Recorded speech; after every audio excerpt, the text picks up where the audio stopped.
welcome back to the Ridebold YouTube channel. And if you're new, this is where we ride fast, we ride smart, but we ride bold. Yes, this is the Major Motion Kings and Queens Crown Race out here in Long Beach, California, man. This is my practice race. This is where I started. This is my roots. This is also the Long Beach Hughes practice crit race that happens either on Monday and on Wednesday nights.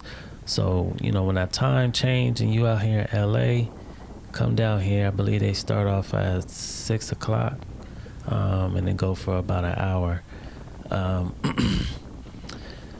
Man, this race here, whew, man, I looked at this race with a bunch of bulldogs, man. There's a few national champ races up in here.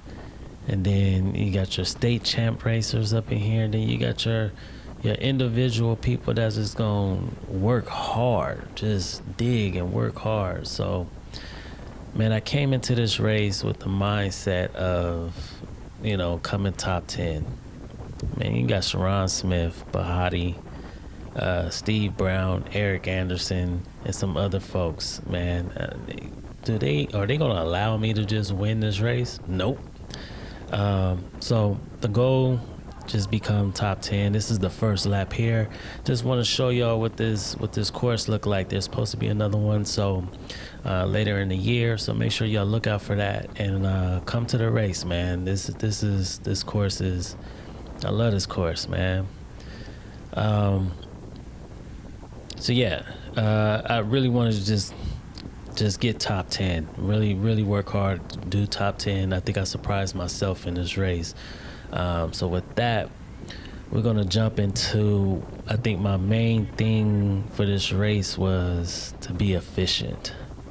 So like I was saying, being efficient, there's a lot of ways of being efficient. To be how much power you're using, how much work are you doing in this race? Are you chasing a break back or you're not? So I went ahead and closed this gap down, and this is what I mean by being efficient. I had this momentum, and coming into this turn here, this is turn 3. It's not a 90-degree turn, but it's a headwind.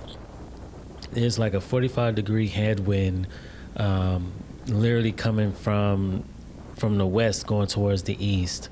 And right now we're going towards west. But I wanted to be efficient, and would that allow me to literally get up behind Eric Anderson, Steve Brown, and the homie Brandon, and allow them to go ahead and close this gap down. And I didn't have to do any work. I just kept my momentum this whole entire race. So that's goal number 2. Is just be efficient as much as possible. So Eric Anderson, he did his little pull. We closed this gap. And the thing is when we close the gap, you got to be aware of attacks. You know, so as you see, they open it up, and I'm like, somebody's going to go. I see Brandon look, and he goes. I knew he was going to do this.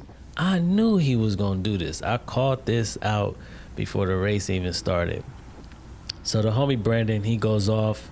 He was off, like, he had a 20-second gap, and like our speeds is at 26. Our speed dropped down to 23 miles an hour. So I'm looking to see who's gonna go and who's gonna attack this, but nobody goes. So let's continue with this. So again, being efficient and finding up the open gaps where I don't have to hit brakes as much.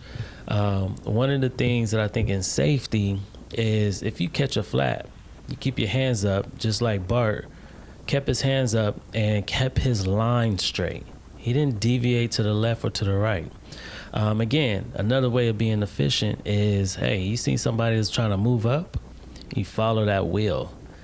So this is the national champ, Sharon Smith. I went right behind him, even though he went ahead and slotted in because, again, there's a headwind coming.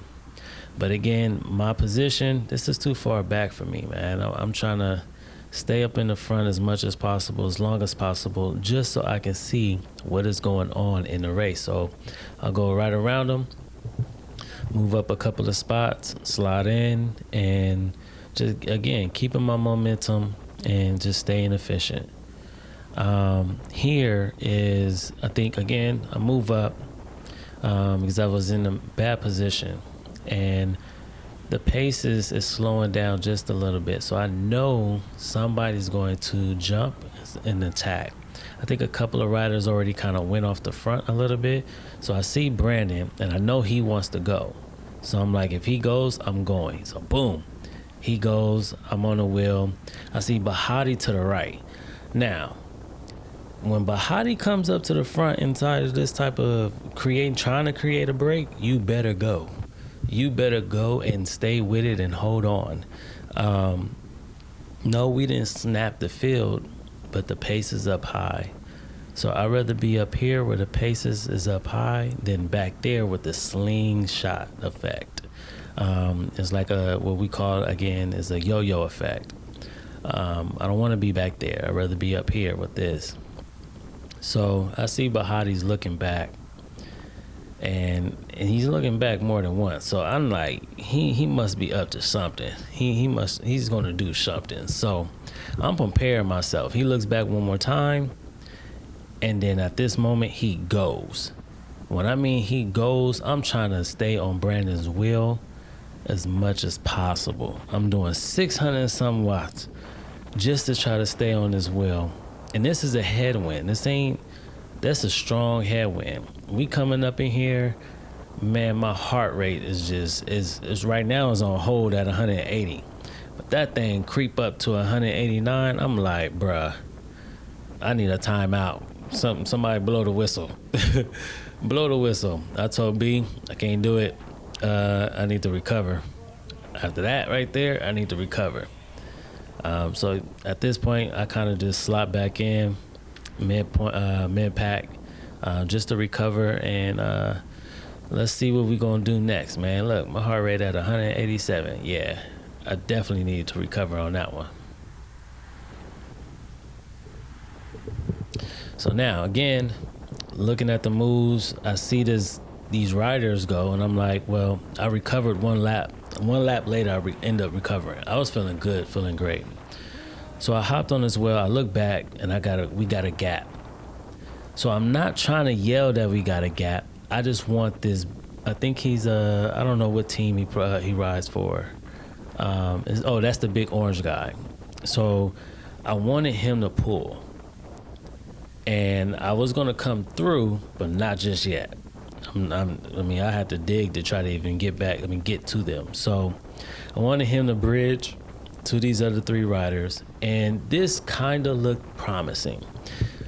But this showed me a lot of what Method's plans was. And what I mean by that is you have Wesley, one of their teammates, up in this break.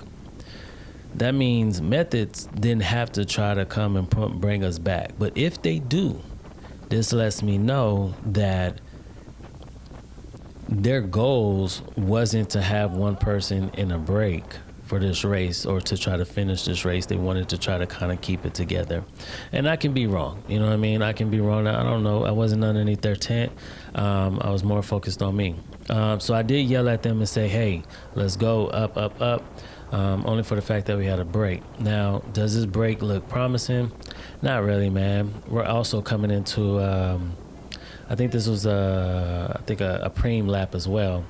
So right now, like, everybody's just kind of scattered. Was nobody really trying to rotate in anything, and people was just trying to go for the preems. This was a good opportunity to attack the field and just motor off, but that just happened.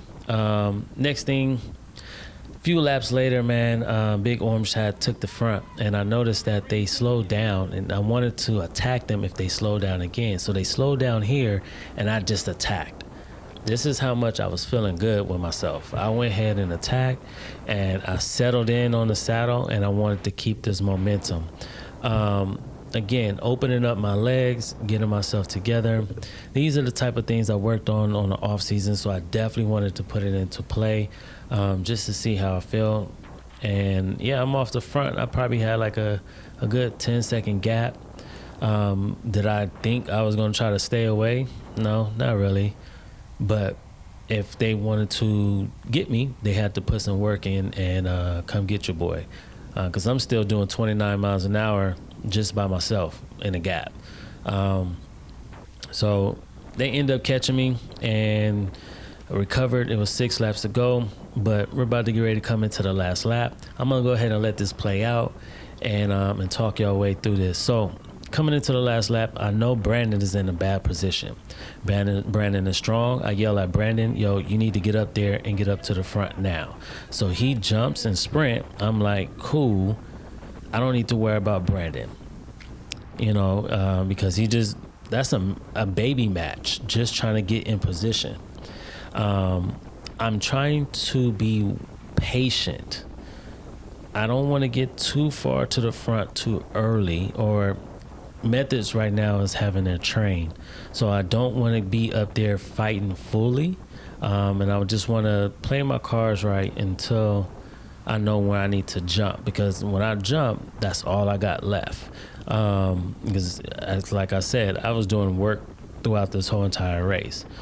So I see Brandon and he's in a high cadence. And I'm like, I can't stay behind him. I need to move up. I see the guy right here in a flower jersey. I know he's going to go. So I wanted to move up, get in position, and kind of push the guy in the dreads to the left a little bit. But as soon as I get here, he takes off. So I didn't even have time to try to push this guy. So I was saying, forget it. I'm going to slide in. That was turn 3. We're coming into the last turn. I just know now I'm in my gear. As soon as we hit this turn, I'm snapping it. I'm jumping. So we start sprinting, and I'm getting to the draft, and I know I got to kick if I need to, move up. So I come here, and I just drill it. Just get through there, and literally I know just looking at the people in front of me, I got top 10. I met my goal. I'm excited. I got top 10. And yeah. If you like what you heard, man, subscribe to the YouTube channel. You know what it is. Ride fast, ride smart, but ride bold. And I'm going to catch y'all in the next episode. Follow me on Instagram on top of that. Deuces.